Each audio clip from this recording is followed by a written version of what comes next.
1998 ஆண்டில் நமது தேசத்திற்கு தேவன் என்ன செய்ய போகிறார்? What God is going to do in this year 1998.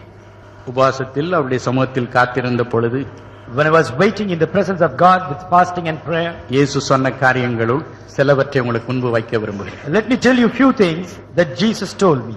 பயத்தோடும் நடுக்கத்தோடும் இதை நான் வைக்கிறேன். With fear and holy trembling I say this. அவர் ஆங்கிலத்தில் என்னோடு பேசினார். God spoke to me in English. அதை ஆங்கிலத்தில் எழுதி வைத்திருக்கிறேன். I have noted it down in English. அதை நான் வாசிப்பேன். And I'll read that. Brother Kumar தமிழில் அதை சொல்வார். அதை தமிழிலே சகோதரன் சொல்வார். Number 1, முதலாவது, a strong leader will come in the center, chosen by God.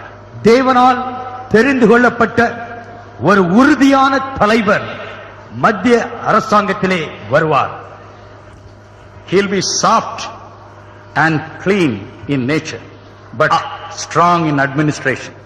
அவர் மிருதுவானவராகவும் காரியங்களை சுத்தமாய் செய்கிறவராய் இருப்பார்.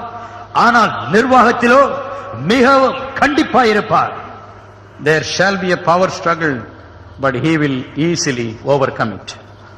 அதிகாரத்தை பிடிக்கும்படியாக ஒரு போராட்டம் உருவாகும். ஆனால் அவரோ மிக எளிதிலே அதிகாரத்தை பிடிப்பார். He will not very much care for religion. அவர் மதத்தை குறித்து அதற்கு அதிகம் முக்கியத்துவம் கொடுக்கிறவராய் இருக்க மாட்டார். So the churches will have no problem under him. ஆகவே அவருடைய தலைமையின் கீழ் சபைகளுக்கு எந்த ஒரு பிரச்சனையும் இருப்பதில்லை. This is about the economic policies. இது பொருளாதார கொள்கைகளை குறித்த வெளிப்படுத்தல். He will not follow the already set in pattern of rules and regulations. இப்பொழுது ஏற்கனவே பழக்கத்தில் வைக்கப்பட்டிருக்கக்கூடிய பொருளாதார கொள்கைகளை அவர் தொடர்ந்து பின்பற்ற மாட்டார். He will follow only what is good for the country. He'll be a very pragmatic person. தேசத்திற்கு நன்மையான பொருளாதார கொள்கைகளையும் நடைமுறையிலே கைக்கொள்வதற்கு ஏற்ற பொருளாதார கொள்கைகளை மட்டுமே அவர் கடைபிடிப்பார். He will not be very familiar with matters concerning other countries. மற்ற தேசங்களை குறித்த வெளியுறவு சம்பந்தமான காரியங்களை குறித்து அவர் அதிகம் அறிந்தவர் அல்ல. So he will extend a friendly hand to all countries and try to please them in every way. ஆகவே எல்லா தேசங்களுக்கும் தன்னுடைய நட்பின் கரத்தை நீட்டி அவர்களோடு அன்பின் நல்லுறவை வைத்துக் கொள்ள முயற்சி எடுப்பார். All the other states in the country will fall in line with him and his pattern of ruling and thinking and respond to him with respect. தேசத்தில் உள்ள எல்லா மாநிலங்களும் அவருடைய தலைமைத்துவத்திற்கு கீழாக அவருடைய செயல்படும் முறையை தங்களுடைய முறையாக எடுத்துக்கொண்டு அவருக்கு மதிப்பும் மரியாதையும் கொடுத்து அவரோடு ஒத்துழைக்கும். There will be an atmosphere of peace in the whole country as he has been chosen by God. அவர் தேவனால் தெரிந்தெடுக்கப்பட்டவராய் இருக்கின்றபடியினால் தேசம் முழுவதும் சமாதானமும் அமைதியும் நிலவும். He'll be very friendly and will be easily approachable to the minorities and the Christian leaders. அவர் மிக நட்பு உணர்வு உடையவராக சிறுபான்மை இனத்தவருக்கும் குறிப்பாக கிறிஸ்தவர்களுக்கும் மிக எளிதிலே சந்திக்கக்கூடிய பழகக்கூடிய நிலையிலே இருப்பார். Lawlessness will disappear from the country. தேசத்திலிருந்து சட்டத்திற்கு அடங்காத முரட்டாட்டத்தின் தன்மை முற்றிலுமாய் மறைந்து போகும். He will ensure that all his ministers also function efficiently. தன்னுடைய மந்திரி சபையில் இருக்கக்கூடிய எல்லா மந்திரிகளும் திறன் வாய்ந்தவர்களாக செயல்படும்படியாக அவர் காரியங்களை நிர்வகிப்பார். He will be in the hand of our God. அவர் நம்முடைய தேவனுடைய திரு கரங்களிலே இருப்பார். According to Proverbs 21 verse 1. நீதிமொழிகள் 21:1 படியே, The king's heart is in the hand of the Lord, like the rivers of water, he turns it wherever he wishes. ராஜாவினுடைய இருதயம் தேவனுடைய திருக்கரங்களிலே இருக்கிறது.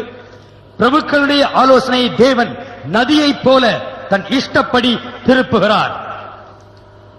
Now about the world. இப்பொழுது உலகத்தை குறித்த வெளிப்படுத்துதல்கள். United States of America will have lot of confusion and problem internally. அமெரிக்க ஐக்கிய நாடுகளிலே அந்த தேசத்திற்குள்ளாக பெரிய பிரச்சனைகளும் குழப்பமும் சந்திக்க வேண்டிய சூழ்நிலை வரும். 97 நமது நாட்டிலே குழப்பம் இருக்கும் என்று ஆண்டவர் சொன்னார். அப்படியே அது இருந்தது. அந்த குழப்பம் இப்ப அடுத்த வருஷம் அங்க போக போகுது. அவ்வளவு. In the year 97, the Lord had revealed that there will be a great confusion in our country, India. In the year 98, this confusion is being transported to the United States. America will become inefficient in world politics.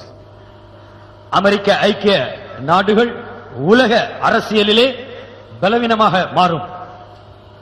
Russia will gain power and will start intervening at every stage and oppose the moves of the United States. ருஷ்ய தேசமானது பலத்தின் மேல் பலத்தை பெற்று உலகத்தின் காரியங்களிலே தலையிட்டு அமெரிக்க ஐக்கிய நாடுகளுடைய செயல்பாட்டை ஒவ்வொரு காரியத்திலும் தடுப்பது போல் முட்டுக்கட்டை போடும். இன்னும் பல நாடுகளை பற்றி சொல்லி இருக்கிறார். குறிப்பா ஒரு நாட்டை பற்றி நான் சொல்லி முடிக்கட்டும். God has also revealed to me about many other states. Let me mention about one particular country. Peace and prosperity will return to Israel. இஸ்ரவேலுக்கு சமாதானமும் செழிப்பும் திரும்ப வரும். Surrounding nations will develop a fear about Israel. இஸ்ரவேலை நினைத்து சுற்றி இருக்கும் நாடுகள் பயந்து நடுங்குவார்கள்.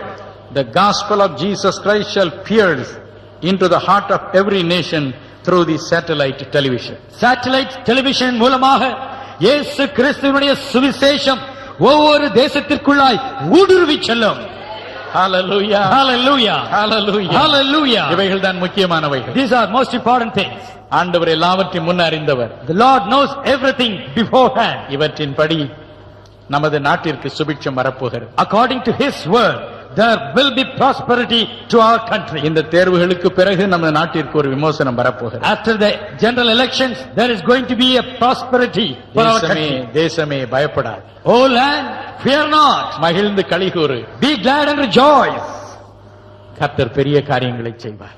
God will do great things. இந்த வசனத்தை பிரதர் ஜீவானந்தம் அவர் புத்தகத்துல எல்லாம் போட்டு வைப்பார். And Brother Jivanandam always quotes this verse in all his books. நான் அதை பார்க்கும்போது இதெல்லாம் நடக்கிற காரியமான்னு யோசிக்கிறது உண்டு. I used to think whether these things will really happen.